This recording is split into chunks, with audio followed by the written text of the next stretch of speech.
Hi, I'm Vicki Langford with Project 3810. We are a business incubator here in West OKC, and our mission is to help people become better bosses. Project Boss is our special op to accomplish our mission. Bosses have to manage the business from sales to operations to finances. Bosses need to develop their leadership styles and effectiveness in order to achieve results.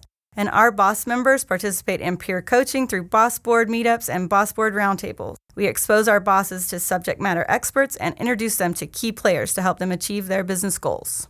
All right, today's episode, we are going to talk about technology integration. And I have my partner, Sean Wright, in the room with me. I thought it would be great, Sean, if you could just talk a little bit about yourself and introduce yourself and then explore how we met. It's always a fun story. It is a really fun story, to my detriment.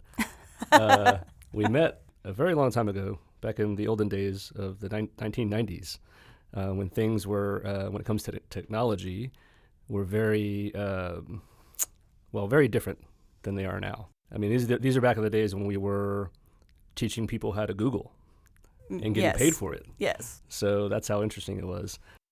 And I don't even know if Google was like the verb that it is now. You are correct, actually. Google just started in 1998, so I think we were teaching people how to Yahoo. Yeah. For money. And Alta Vista. Right. Yes, exactly. And AOL. Yeah. Oh. And so, so 1998, I was teaching intro to internet classes, intro to HTML and intro to web design, that sort of thing, at Francis Tuttle and Oklahoma City Votech. That was a second job. That was my second job. Yes, I was working 3 jobs at the time for reasons I won't go into, and but it was fun. I love technology. I always have. Everything I've always ever done has been technology related somehow, and we met. So I was teaching a class, and I got notified that there was a new instructor coming on board, and the requirement for new instructors was to sit through the class with another instructor.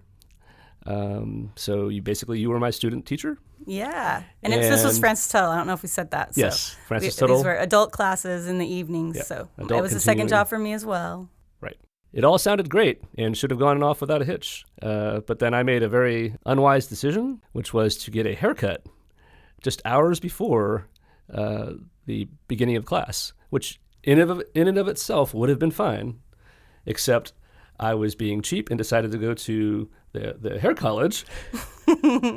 And I got so I'm Asian, and I got a person who was not familiar with cutting Asian hair and really messed it up and had to call her supervisor, and the supervisor had to get involved. And, with a haircut, once you sit down, I mean, you're in. Like, you can't just be like, no, that's it, I'm out. And like a restaurant, if you don't like your food, you can just get up and leave, right? But with a haircut, you're in, right? So I'm staring at a clock on the wall. And this is, by the way, before I had a cell phone. I did not get my first cell phone until the year 2000. So I couldn't call you. I didn't have one either. I didn't even know any number for you because I didn't even know who you were. So I had no way to do anything about it except sit there and stare at the clock and clench my fists and gnash my teeth. And it was a pretty terrible experience. They did what they could, and then I didn't even care at that point. I hate being late, and so I just ran out of the place as soon as they were done. And I got in my car and I sped away and hustled to Francis Tuttle, completely nervous and worried about what I was going to walk into because no one was there. There was no teacher, and you didn't know what to do. And so I walked in, and you were doing it, and I was like, "Sweet," and that's how we met. And that's why I stress to people: improv classes are so important to business leaders. I don't personally. I like to watch improv. I don't like to be involved in improv, but I don't necessarily disagree. You have to with think that on philosophy. your feet, and that's what I did. As I definitely was going about, I think it was about 5 minutes or 10 minutes into, because I had kind of dodging and like talking to people, but then it's like, all right, well, let's get started. All right, how to make a table. Yeah. So you might think that might doom a friendship, right? That starting off that way, but we actually that night after class, we probably talked for like an hour or two in the parking lot, just getting to know each other. And then like we were pretty much instant friends. And that might have been a one-way thing, but I won't get into all that. But we became pretty fast friends to the effect that in not very much time after that, like I was going to your house for barbecues and things like that. And we had kids that were similar ages, Exactly, and so it was just always a good time. Yeah, so we've known each other for more than 20 years. I've always, aside from that job, I've always kind of worked separately from Vicky, except we would run into each other. For example, I worked at the local Air Force base, and she did a stint there as well, and we would run into each other at meetings because we were in the same field. Yep. And so, we go to lunches when she was working there and that sort of thing. So we always kept in touch, and she's always had this family business on the side. And I was always calling you, Sean, how do I do this? Yeah, for technology tips, that sort of thing. So I did a lot of consulting for her company, her and her husband's company on the side. From yet another job that's technology oriented that I was doing, and then it got to a point where I was doing enough technology for you that you started to ask me, can you just come work for me? Being very risk averse like I am, and being a single parent of 2 kids, I was not super open to that because I didn't want to rock the boat. Things were going fine. The kids were doing fine, and then in 2016, one kid had graduated already and moved out, and the other one was graduating in just a few months. So. Coincidentally, you reached out like you would do every 6 months or so to say, "Hey, what are you doing?" And you reached out, and Stars finally aligned. At first, I did my usual thing of no, not yet. But then, like literally a week or two later, there was a shakeup at work, and it probably would have been fine. I worked for that company for 19 years. I think it probably would have been fine, but I got nervous, and I was like, maybe the universe is nudging me. And so I called you back and I said, all right, let's talk. And we did a 4-hour dinnerview.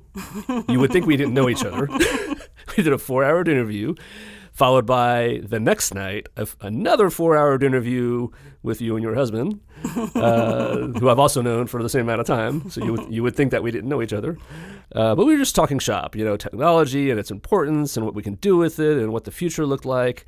And by the way, and how would you add value to the company at the end of the day, kind of thing. Yeah, it's always good. Technology is hard to predict, though. So there's a number of things we could look at today versus that we talked about back then and be like, boy, were we wrong? Yes. And so, but there are some things that don't change much that involve technology very deeply, but not necessarily our technology, and that's part of what we're going to talk about today. It's not necessarily.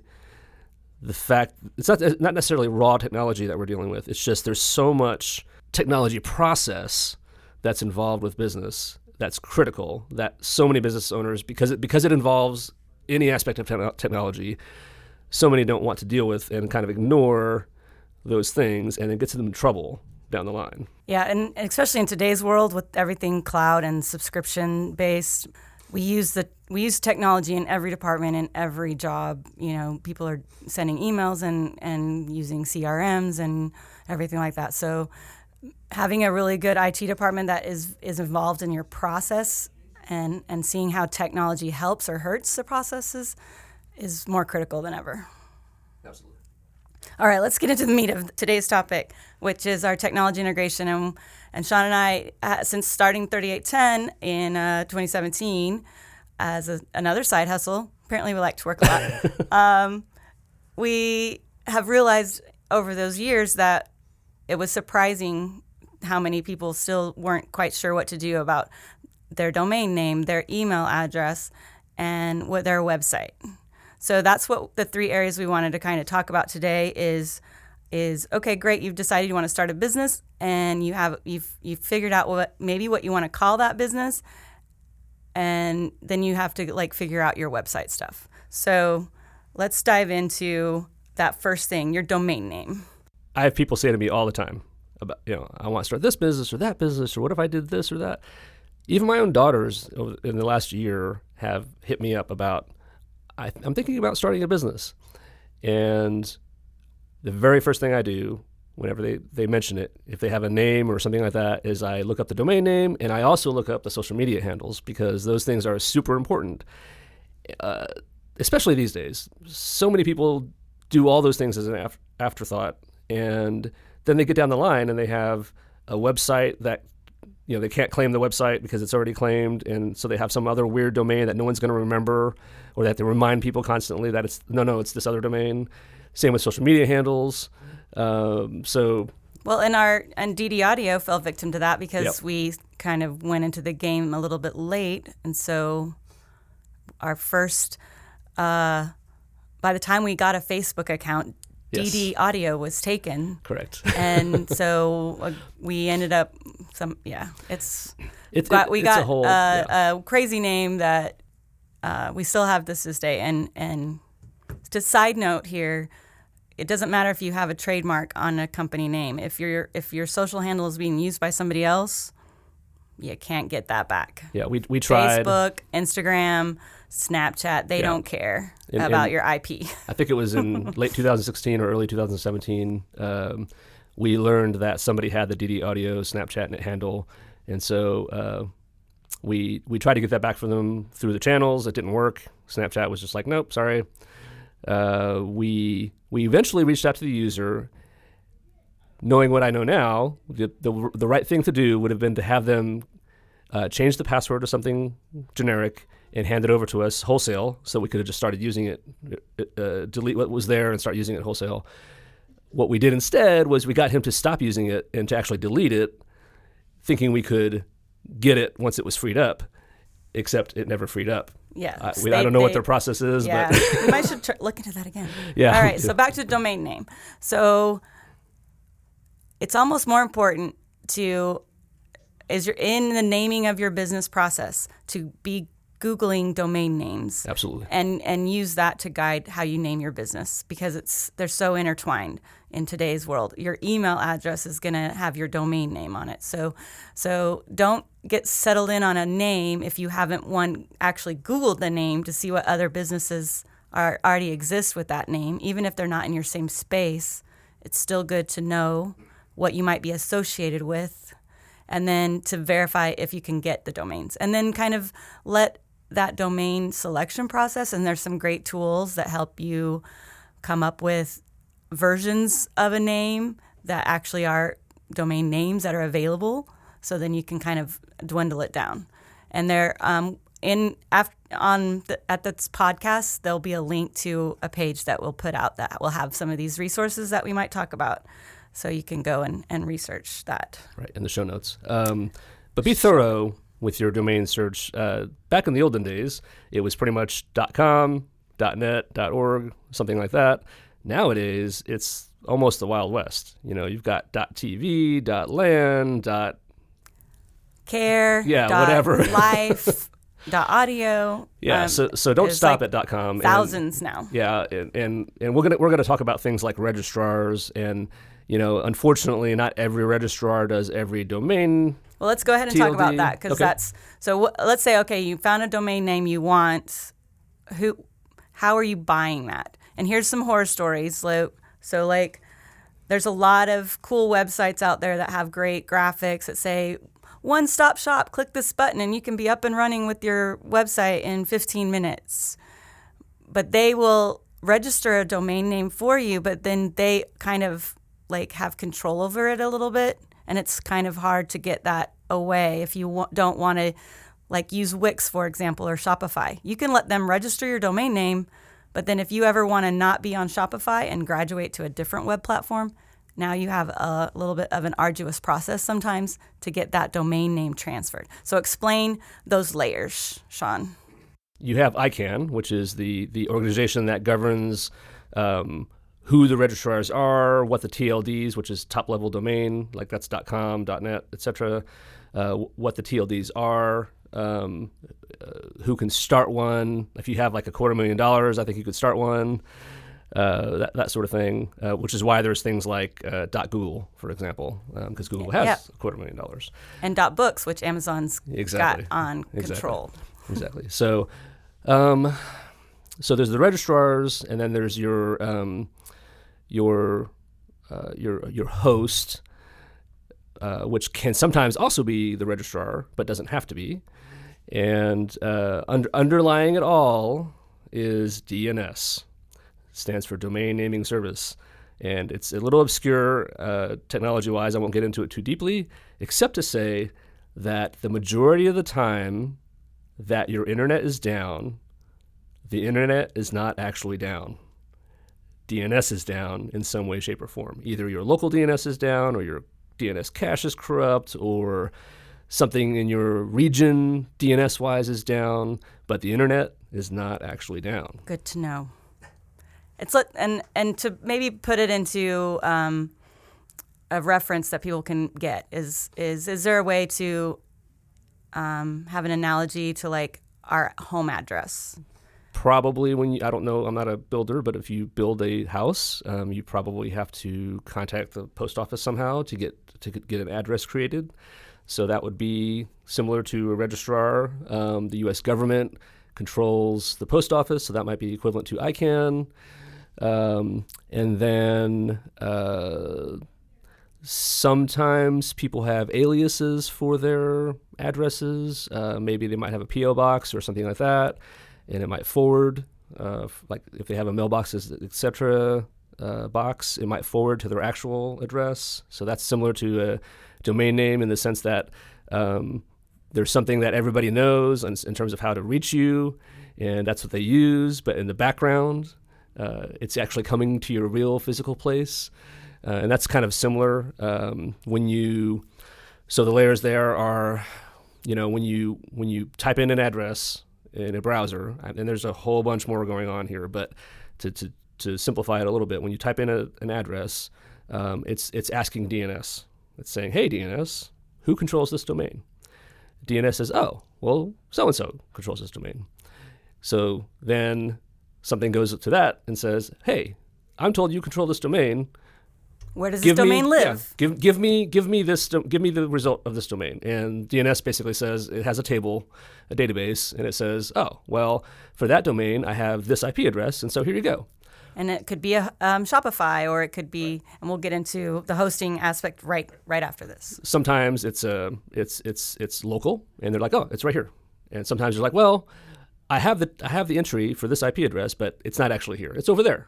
And so then it sends that request to the right place. This is all happening in milliseconds. And we're a little bit spoiled, and we type something in, and it's going a little slower than we'd like, and we're just like, why isn't this instant? It took 3 seconds. But so much is happening, and it used to be so much slower. And so we have this amazing, situation these days with the internet. And but yeah, there's all these layers that your request goes through before you finally get something, and you actually have an influence on how that all goes. For example, if you have a very heavy site as far as the amount of data, a lot of pictures, a lot of content, maybe a large database, you might be inclined to move from a individual host where you on that server everything lives. It's the database, it's the web server, it's everything. You might separate some of those things out. You might separate out the database or separate out the web content, or you might go with a global caching solution, such as a CDN, which stands for Content Delivery Network. Believe it or not, if you're listening to this podcast, you have used a CDN. If you've used any major website, Amazon, Netflix, whatever, you're using a CDN.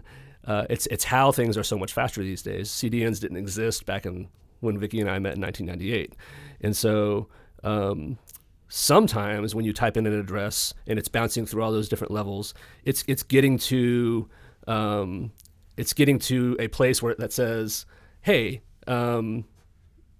this isn't actually here. I own it. I own everything, but it actually lives in this CDN over here. So go over there. And the CDN is distributed. So there's major regional points. And so the idea being that a user is closer to one of those points than it would be to the original server, and that content's getting to you faster. All right, side note, make sure I covered it, is we're talking about the 3 pieces. So you've got your domain name, when you own your domain name and you purchase it at your designated registrar that you've chosen, you can give access to a web developer or any technical person that's helping you along the way, so that you don't have to feel like pressured that, oh, I need to know all these things that we were talking about, because it's a lot. So just know that, but you owning it, you get to pick and choose who you give access and who you allow to set it up technically to work. Right. This is not about making you a technology guru. It's just helping you make the technology work better for you long term. Yes, and have more choices. Yes, very good. And we wanted to tie this back to, this is a business podcast. We wanted to tie it back to a business case scenario and why we even are doing this topic. And that was because we actually had a client, which we will not name, or a business associate, we should say, that had an issue with this exact thing, which is they bought the bait. They took the deal, the one-stop shop deal. They spent hours creating their website using that template that one-stop shop had available to them. And they bought their domain there. They were there for one thing, which was not related remotely to domains and technology. And they had their email there as well. They ended up there. They ended up getting their domain there. They ended up getting their email there. They ended up putting their website there. Yeah. And then it all went south. Right. And part of that was understanding that email was limiting. They wanted to do some things with use Gmail and have the different G Suite things that were tied to their domain. And so then it started that process of, all right, well, how do I get this one-stop shop that I purchased my domain name to talk to my Gmail, which is possible, but that was difficult. And then they ended up wanting to change their domain name because we found out about all these other top-level choices, and so wanted to make that their primary domain name. And so then there was that transfer. So it took months to be able to get that domain name transferred so they could do the different things they wanted to do. Right, but it wasn't a technical issue. It was a contractual issue of some kind. Exactly. And that's what we're trying to help you avoid, is getting stuck in those situations. The technology part of it is not that difficult. I'm not saying it's for everyone and everyone could absolutely do it. I'm simply saying everyone can learn or get assistance relatively easy for these smaller things versus this major thing. If you brought that major thing to someone, they would be like, oh my gosh, this is going to take us months, versus, oh, hey, I just need to transfer my domain from one registrar to another, or what have you. And Sean and I at 3810, we offer this service to our clients. So for a very nominal fee, and we're happy to help them navigate, because at the end of the day, we don't want to be your web developer. We want to empower you to do your own updates, to maintain your own content, and make that super organic and easy for you to do. Exactly. Empowerment. Technology empowerment. Maybe we should have called it that. That's a lot. And let's just break it down. Okay, I'm going to start a business. It's going to be Shopify, because I'm going to have some products I'm going to sell. So here's the distinction. When you go to Shopify and you don't have your domain name yet, and it says pick a domain name, instead of doing that at the Shopify level, use an independent registrar service. Like Google Domains has one. There's several other companies. We use IONS a lot. These will be in our blog notes that we'll put some reference links. Those registrars are going to charge you $14 a year, $10 a year, depending on if you get one of those special, like a .land or a .care domain. Maybe they have a little bit of a premium charge, 25, 30, 40, 50. You get to decide. And you get to own that forever. No matter what web service you use, no matter if you use a web developer or not, you own that property. That domain is yours. You get to log in. You can add additional domains to it. You can have aliases that all point to the one place that your website is hosted. So even if you want to use Shopify, because it's a very convenient platform to get started with an e-commerce business, get your domain name through your own independent service, and then you can route that domain name to your Shopify address, and they have all the steps to do that as well. So let's take it a step further, and now quickly, because we need to wrap up. There's a lot of content to cover, but we want to explain like web hosting as opposed to a Shopify or Wix platform. and how you would choose a web host provider that would be independent of, again, your domain registrar maybe, and it's not something that's tied up. So if you did spend time and money on a Shopify website and now you're getting lots of traffic and you need more bandwidth and you need a more robust e-commerce engine, you cannot copy that Shopify website to this other system. It's a template-based thing. It's not copy and pasteable. So that's another disadvantage of getting going. And just knowing that at the get-go is fine, but at some point in time realize that you will have to switch to an independently run, like WordPress or something. And those are going to be hosted through a web host provider. So again, now we have two services we're paying for, a registrar and a web hosting service. And you want to shop those services and get referrals and make sure you like one. Make sure one that's not charging you bandwidth limits. Just unlimited bandwidth is always good, and a flat fee. Those things should run you, like $25 a month or so? Something like that. Yeah. It depends on the services. Yeah, and how much server capacity you're taking up, like how much actual storage you're using, and how fast you want that server to be. If it's a physical server or a virtual server, all those things kind of factor in. To your price. Right. And with the services like Shopify and 3D Cart and Wix, a lot of times there's proprietary software driving those engines. And so that's part of why you can't just copy the site. It's not like 1998 when we met, where you could literally copy the files from one server and paste them to another server and it would work the same way. It's not like that anymore. Everything's so intertwined, whether it's because of the proprietary software or because of the engines driving the websites. You mentioned WordPress. That's a CMS. Content management system. That is an engine essentially that drives the content to the customer or the person landing on your website. It's handling the database. It's handling the file is going to you. It's handling all sorts of things, and there's just no way to pick it up and copy it to another place. In general, there are ways, but it's not as easy as it used to be. And I did want to mention GoDaddy. A lot of people default to GoDaddy, and they've expanded their service offerings to do web hosting and different stuff like that. Their true core is being a good registrar to buy domains at. And I think sometimes when platforms decide to expand into these other things, they sometimes don't offer the best solutions. But keep in mind, if you did get a WordPress website at GoDaddy and you want to switch to a different web host company, you can copy that WordPress site. There are tools that let you do that and install it on a different web host. So those are some migration things that you might want to be aware of as you make these decisions at the beginning of your business journey, to kind of keep in mind a scalable path, and not get stuck having to start from scratch 4 years into your business. Yes. It happens. Yes. Yeah. You'll find yourself, if you don't kind of take stock of the future in every decision you make when it comes to technology in your business, you're going to find yourself reinventing your technology self, so to speak, every few years, whether it's because you sort of, in hindsight, chose poorly as far as your host or your platform, or because the technology world is changing so much that you're just having to try to keep up with it. You'll find yourself making significant changes. You should, as much as possible, try to future-proof your arrangement, doing the things we talked about so far.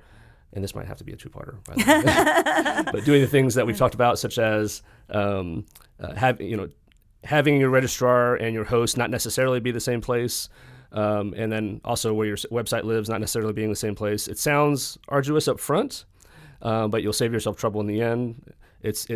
We have heard horror stories of someone that went to a web developer, let's say, and that web developer registered that person's domain name.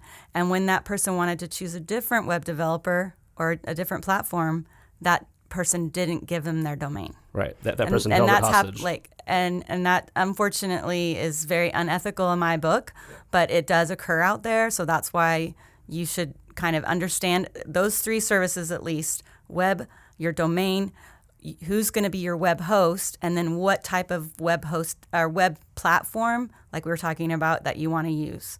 And there is the people that do a good job of being a good registrar and a domain host. Those two are independent of each other. So even if I get my domain at that platform and I point my domain to their web hosting service, they're two independent. They're not intertwined. So they can be separated later. So that's another thing to keep in mind. But any final words as we wrap up this? There's a lot of information. It is overwhelming, but let's keep it simple and live in the Google world. You get a Google domain. Google will let you create your Google email address by one click of a button. And then you can do even a Google site for your basic beginning website and get your off and running in literally a few hours. So that's another thing, and they're all independent. That domain can be pointed to a different web host as you grow and expand. It can be pointed to a Shopify site. You can separate your Shopify shopping cart to just Shopify and maintain some pages on your normal platform. So those are a lot of different decisions that you could do. So that's my 2 cents on the last bit. Sean, any last words? Oh, I agree with everything you said. I have personally set up a website inside of an hour, e-commerce website. It didn't look pretty. I'm not saying that you'll get a pretty website inside of an hour, but it's all technically possible. And that was using WooCommerce, which has a lot of great templates and stuff as well. Exactly. So WooCommerce is part of WordPress. Start to finish, under an hour, it's up and running. You can buy something, but again, not pretty. All right, cool. Well, thanks for joining us for our technology integration part 1, apparently. Look forward to hearing from you. Let us know if you have any comments or questions.